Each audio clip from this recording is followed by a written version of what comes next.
नमस्कार।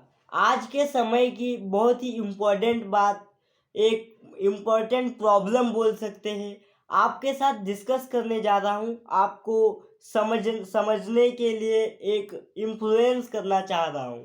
तो इस वीडियो को अच्छे से देखना और इस वीडियो को जितने भी लोग एजुकेशन में काम कर रहे हैं उन तक पहुँचाने की कोशिश करना, क्योंकि हमारे इंडिया में एक बहुत ही अच्छी चीज़ भी है, रॉन्ग चीज़ भी चल रही है।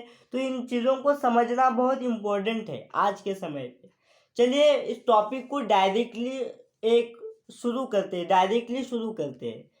बात है, अब जब हमारे एजुकेशन का बच्चा स्कूल जा रहा है, स्कूल जाने के बाद वो 10th पास करता है, 11th में एडमिशन लेता है। 11th में एडमिशन वो 3 स्ट्रीम पे बीए पे लेता है, साइंस, आर्ट्स, कॉमर्स। अब इस बच्चे को ये मालूम नहीं है, स्पेशली गांव के बच्चे को, हालांकि अब सारी चीज़ें मालूम पड़ भी रही है, लेकिन फिर भी ये बच्चा जेई में एडमिशन ले सकता है अगर वो साइंस बैकग्राउंड से है, नीट में एडमिशन ले सकता है, वो इसकी गोल हो सकता है इंजीनियर बनना या डॉक्टर बनना। ये कॉमर्स में एडमिशन ले सकता है, ये सीए बनने के दृष्टिकोण से, या आर्ट्स में एडमिशन ले सकता है, बीए करके मैं आईएएस आईपीएस इन एग्ज़ाम्स को दे दूँ। तो फिर क्यों ये बच्चा, जब जेई की बात करते हैं, हम जेई को एग्जाम्पल में लेते हैं, जेई एग्ज़ाम देने के बाद, जेई एग्ज़ाम क्वालिफाई करके आईआईटी में जाओ या फिर आईआईटी में या फिर किसी भी अच्छे कॉलेज में जाके पढ़ने के बाद भी ये बच्चा किसी और फील्ड के बारे में सोचता है। मैं ये नहीं कह रहा हूँ हमें अलग अलग फील्ड का लाइफ में प्रयोग नहीं करना चाहिए, मैं ये कह रहा हूँ ये बच्चा अपने आप को समझने में इतना टाइम क्यों लग रहा है हमारे बच्चों को। इस वीडियो में बहुत ही इम्पोर्टेंट बात पर बात हो रही है, तो इस वीडियो को कंप्लीट देखने की कोशिश करना, क्योंकि आप लोग बहुत शॉर्ट्स के चक्कर में अपने दिमाग को, अपने अटेंशन स्किल को बहुत ही कम कर रहे हैं। तो ऐसा करेंगे तो बहुत ही प्रॉब्लम आपको हो सकती है। बुक्स पढ़ना, अटेंशन स्पैन को बढ़ाना, ये बहुत ही इम्पोर्टेंट है। तो चलो बात करते हैं। तो क्यों ये बच्चा इंजीनियरिंग में जाके वो छोड़ के किसी और फील्ड में जा रहा है, और ये बच्चा साफ बोल रहा है मैंने जो इंजीनियरिंग में पढ़ा वो मेरे को इस फील्ड में कुछ भी काम नहीं आ रहा। मेरा प्रॉब्लम मेरे को ये नहीं है कि यहाँ पे आके वो कितना अच्छा तो किया उसने उस लाइफ को, उसको समझने में देर लग गई, लेकिन समझ कर उसने सही समय पर सही फील्ड को चुना। तो लेकिन क्या आपको हमारे इस एजुकेशन की लापरवाही या फिर हमारी कमजोरी नज़र नहीं आ रही है कि उस बच्चे को हमने सही समय पर सही चीज़, सही गाइडेंस नहीं दे पाए, कि उसके करियर को, उसके मूल रूप को हम समझने के लिए ज़्यादा टाइम दिए, या फिर जो बच्चा सच में इंजीनियरिंग कर, जैसे कि हमारे सीट्स भी कम है, सच में इंजीनियरिंग करना चाहता था और वो सेलेक्ट हो गया, और उसके एक रैंक से इधर होने की वजह से वो सेलेक्ट नहीं हो पाया, और वो सच में इंजीनियरिंग में काम करने में इंटरेस्टेड था, लेकिन उसको हम फील्ड से बाहर कर दे रहे हैं। तो क्यों ऐसा क्यों हो रहा है? इसका सिंपल सा रीज़न है, 10th एक बहुत ही आक्रामक का डिसीजन हो जाता है। हमारे यहाँ 12th के बाद सब बोलते हैं 12th होने के बाद उसको कॉम्पिटिटिव एग्ज़ाम की प्रिपरेशन करवाई जाती है, नहीं करवाई जाती है। 10th ख़त्म होने के बाद नहीं वो करवाई जाती है।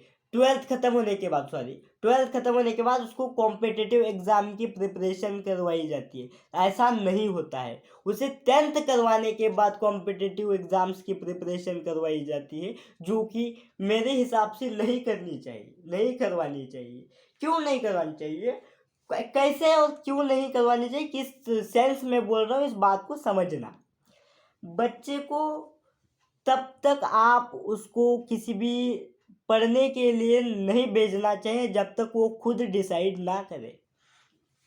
आप बोलोगे बच्चा बोल रहा था मैं डॉक्टर बनूंगा, बच्चा बोल रहा था मैं इंजीनियर बनूंगा, क्या सच में बच्चा बोल रहा था? बात को समझना बहुत इम्पोर्टेंट है। क्या बच्चा सच में बोल रहा था, या फिर उसको चीज़ें इन्फ्लुएंस करने वाले हमारे पेरेंट्स थे, क्या हम हमारे टीचर्स थे, क्या उसको साइंस स्ट्रीम भी लेने में हाथ उनके टीचर्स का है, क्या वो बच्चा अपने आप को समझ चुका है। मैं मानता हूँ इतने कम एज में बच्चा अपने आप को नहीं समझ सकता है, लेकिन क्या हमारी ये जिम्मेदारी नहीं है उस समय पर उस बच्चे को अच्छे से ट्रेनिंग दिया जाए, उस बच्चे को अच्छी सलाह, ट्रेनिंग नहीं, हम उसकी लाइफ डिसाइड नहीं कर सकते, लेकिन हम उसको दिशा दे सकते हैं। और वो दिशा, एक जो डायरेक्शन है, जो गाइडेंस किसे कहते हैं। आप अगर इस एजुकेशन फील्ड में काम कर रहे हैं और आगे बढ़ना चाह रहे हैं, तो ये गाइडेंस इंपॉर्टेंट चीज़ है। समझिए इन बातों को, मैं क्या बोल रहा हूँ, मैं किस लेवल पर किस किस बात की बात कर रहा हूँ। इस बात को समझना इस समय पर बहुत इम्पोर्टेंट है। अगर कोई टेंथ के स्टूडेंट्स देख रहे हैं, 11th के स्टूडेंट्स देख रहे हैं, तो समझो कि क्या हुआ है हमारे साथ, क्या हुआ है इन बच्चों के साथ क्या हो रहा है। देखो, किसी भी एग्ज़ाम के बाहर हमारे पूरे इंडिया में 17-18 लाख, 20 लाख, किसी भी 15 लाख, किसी भी एक नौकरी के लिए इंटरेस्टेड है बहुत सारे स्टूडेंट। ऐसा कैसे हो सकता है कि वो जानते हुए भी या अनजाने में भी वो एलिजिबल है या नहीं हाँ इस एग्ज़ाम के लिए, या फिर हम ये फील्ड उन्हें पसंद है या नहीं, ये चीज़ें देखे बिना इस चीज़ का वो फॉर्म भर रहा है। ऐसा कैसे हो सकता है? क्यों? इसमें आपको एजुकेशन की या फिर हम लोगों की लापरवाही नज़र नहीं आ रही है कि हम उस बच्चे को सही तरीके से गाइडेंस ना कर पाए।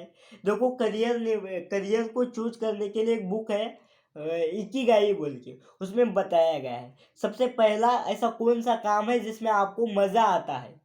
उसमें बहुत अच्छे से एक्सप्लेन किया गया है, वो आप चाहे तो पढ़ सकते हैं। ऐसा कौन सा काम है जिसको आपको करने से मज़ा आता है। दूसरे नंबर पर आता है, ऐसा कौन सा काम है जो काम आप करते वक्त आपकी ग्रोथ होगी। ग्रोथ का मतलब इम्प्रूवमेंट होगी, आप उस काम की आप में बढ़ोतरी होगी। और तीसरे नंबर पे आता है, क्या उस काम से अपने समाज को कुछ फ़ायदा है। और चौथे नंबर पर आता है, क्या उस काम से पैसा मिल सकता है हमारी जीविका को संभालने के लिए। ये 4 क्वेश्चन अपने आप को पूछना, जितने भी क्लास 10th के स्टूडेंट से नहीं समझ पाओगे यार, मैं मानता हूँ, लेकिन बहुत सोच कर समझ कर अपने आप को तराश कर भी कोई गलत डिसीजन ले ले तो वो बात स्वाभाविक है। लेकिन पहले से ही गलत डिसीजन लिया किसी के इन्फ्लुएंस करने के चक्कर में, तो बहुत प्रॉब्लम होगी। और ये प्रॉब्लम मतलब समय की प्रॉब्लम होगी। चीज़ें हम फोड़ तो कभी भी देंगे यार, और समय ये हमारे लाइफ में बहुत इम्पोर्टेंट है, क्योंकि लाइफ एक ही मिली है। और इस एक ही लाइफ में हमारे सिस्टम में हमारे आने वाले जनरेशन के लिए, हमारे खुद के लिए, हमारे परिवार के लिए, सबके लिए बहुत अच्छा काम करना हमारी जिम्मेदारी है। और इस जिम्मेदारी को कंप्लीट करने के लिए समय को हमें दायरे में रख के समय को अच्छे से समझना बहुत ज़रूरी चीज़ है। समझो किस बात पर, किस लेवल पर बात हो रही है। ये बात नॉर्मल नहीं है, ये बात आपकी हो रही है।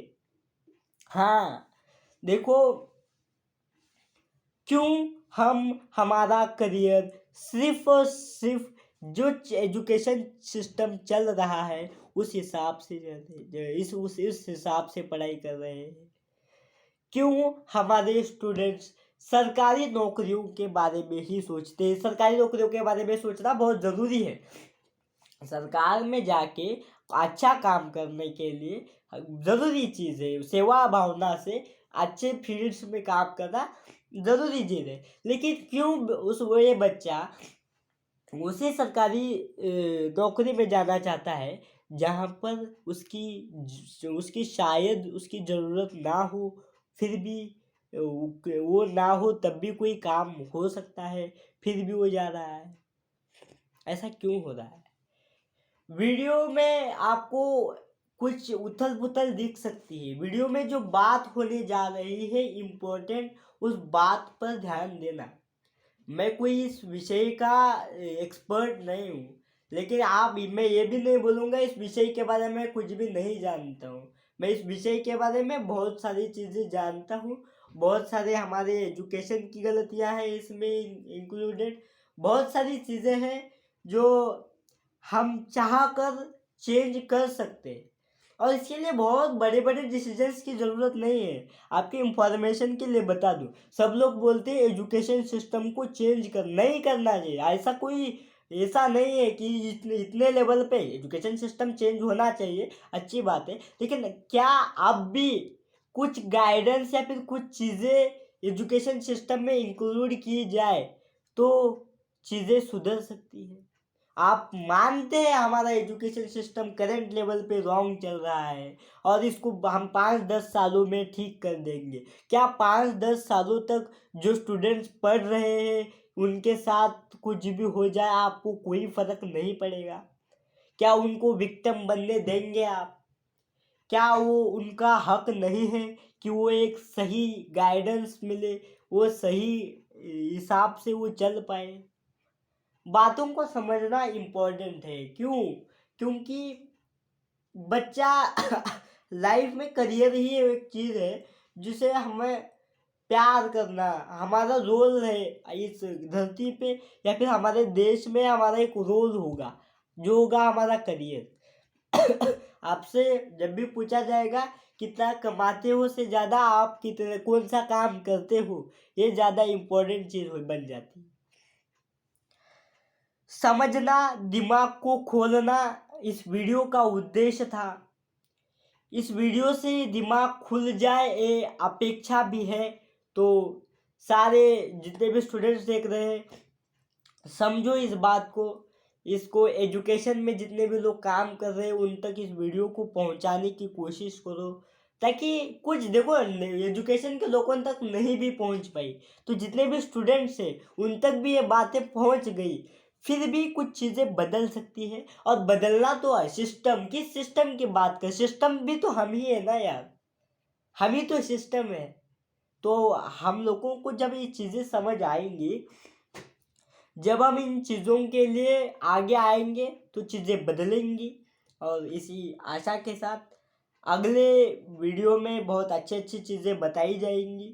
इसलिए इस चैनल को सब्सक्राइब करना, इसलिए नहीं बोल रहा हूँ कि सब्सक्राइबर की वो नंबर बढ़ेगा, इसलिए बता रहा हूँ मैं आपको वैल्यूएबल कंटेंट देता रहूँगा।